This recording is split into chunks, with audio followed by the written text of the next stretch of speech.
Hello guys, welcome back to the video. Today we share some time management tip for you guys because I know it's back to school season and a lot of you are going back to school or you might just be working as usual and you want some time management tip which is totally fine because you all need to work on that sometimes, right? So today I'm going to start off by saying that it's not necessarily about time management, it's about attention management. Because the reality is we have all the same 24 hours in a day, and you guys know it's an excuse to say I don't have enough time. I know we might feel like we never have enough time, but look, everyone has the same time. Some people get more done than others, and that's the reality of it.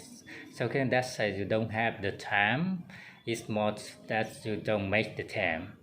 So the quote does something like, if something is important to you, you will make the time. It's not important to you, you make up an excuse. And for the most part, you have to be real yourself. As you're making up an excuse to not put time toward this thing. And if that is really important to you, you have to learn how to make the time for it. So my first tip is relating to the fact that it's about attention management, not time management. So you have to manage your attention. Nowadays, I know we all get distracted on social media, internet, or with random things that we feel up all day because we're procrastinating. We don't want to focus on doing the things that are really important, so we turn our attention to things that are less important, things that don't really matter. So you have to learn to be aware of where you're putting your attention to, where you're procrastinating. So learn to cut off your social media when you really need to get work done, put your phone away. That's really helped me in a lot of situations to put my phone in another room or airplane mode. And if you find that you work procrastinating people maybe like lean when you procrastinating, that's like productive procrastination. Other people like to eat when you're procrastinating because you think you're bored and you're just going to eat instead of doing a book. So whatever that's to do when you're procrastinating, find a way to either cut it out, cut it off, or put a pause in that location to remind you not to do that. For example, putting a pause in not in phrase, telling you that hey, if you're not really hungry, get back to work. The next big concept you must understand is far more important to be effective rather than efficient. So being effective means you are doing the right things. You're doing the important things. Being efficient just means you're doing something really fast or efficiently, and you just could be efficient doing busy work, but that's not effective. Being effective is doing the difficult, hard, important work. So it's far more important to do that effective rather than what efficient. So how do you know what to do when you want to be effective rather than be efficient? So I want to introduce this 4 quadrant system that comes from the book 7 Habits of Highly Effective People. So you break down these 4 quadrants into urgent, not urgent, important, and not important. So it turned out that there are 4 quadrants. The first quadrant I think are urgent and important. The second quadrant I think that's not urgent and important. The third question I think not important and not urgent. The fourth is not important and not urgent. So most of us spend the most time in question 1, which I think that's urgent and important. So these things are like pressing deadlines, crisis, things that we must like fix right away because they're important and they're urgent, and it's kind of like you're putting out fire constantly. Things are popping up, like oh my god, this delay approaching, I have to do that. You're cramming for the test, pulling it on to finish presentation, things like that. The reality, if you spend too much time in question 1, one thing that are important and urgent, it means that you are going about life in a very effective way. You kind of maybe procrastinating and you are waiting for the last minute until you must get done, and then you're like, oh my god, I have to. So it's being effective and put yourself in a position on going to be put out fire. You want to spend more time in quadrant 2, which are things that's important but not urgent. So things that are in quadrant 2 are like planning, preparation, relationship building, learning, investing in yourself in some way, It's all things that are not super urgent, but big picture that actually very important for your success. So you want to spend more time on planning, preparing, and doing all the things that you might be putting off, so that you save yourself from having to do so much in question one. You save yourself from the crisis and important things that you pop up. So the key here is learning to transition and focus more of the time on things that's important to, things that's important but not necessarily urgent. So let's also talk about question 3 and question 4. So question 3 are things that are urgent but not important.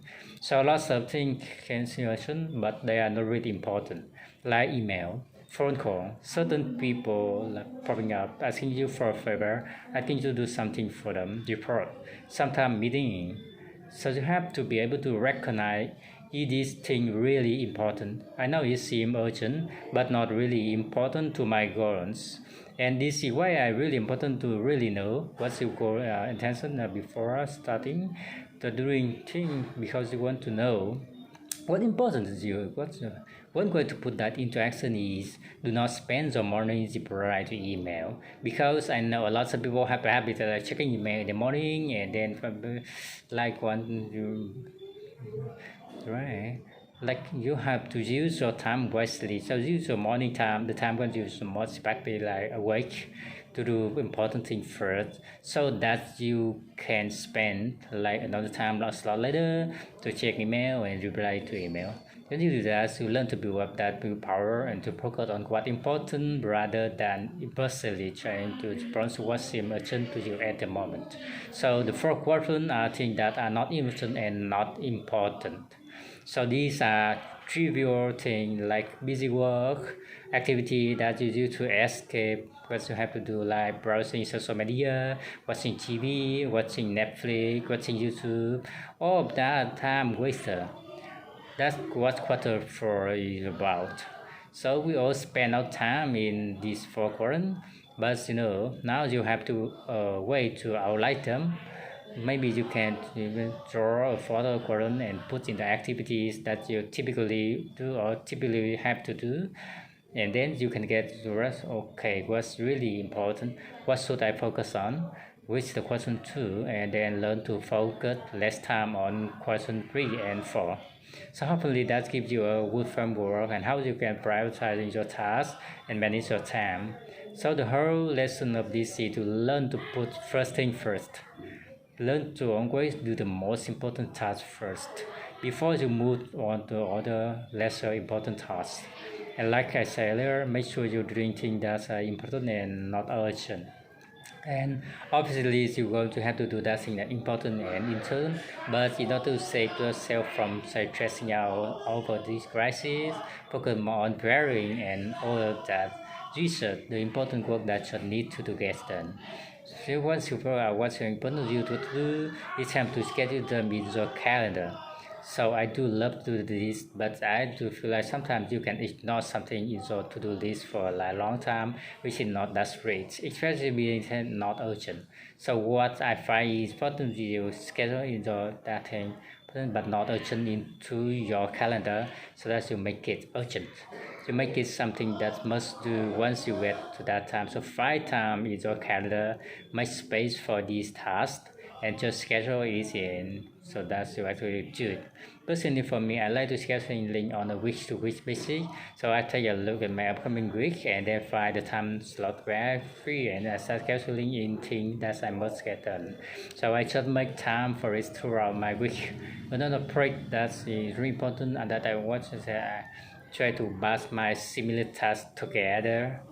So time batching is something in productivity so helpfulness, so life changing. So what it means is simply put all the similar tasks together, do them together at the same time.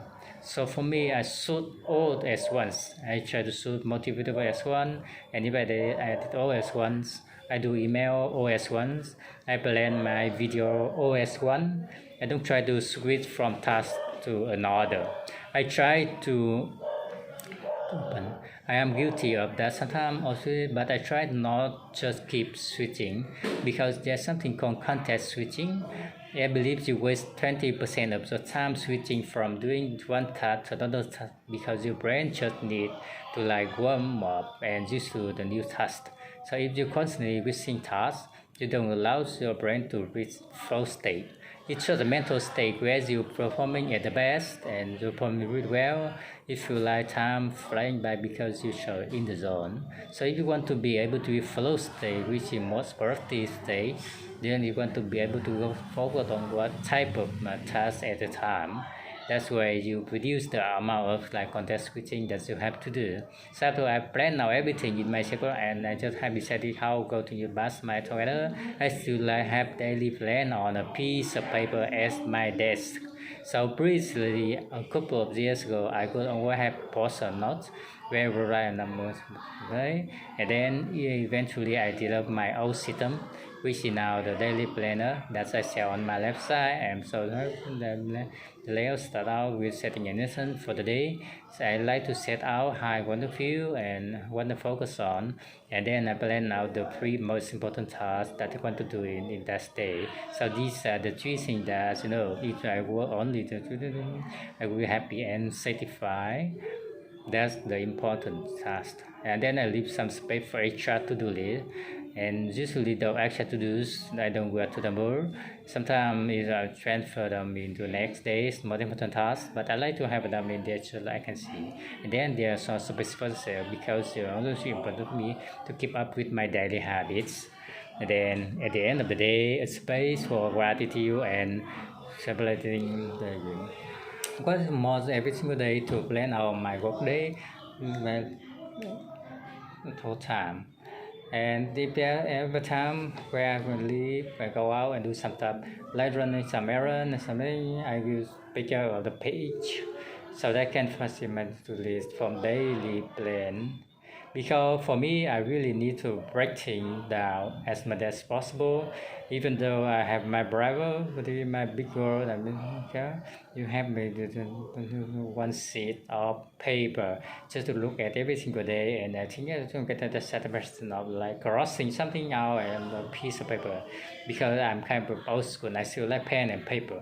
So since the back to school season, I got to the planner. Since a lot of when we start planning your day. So we need a daily plan. We do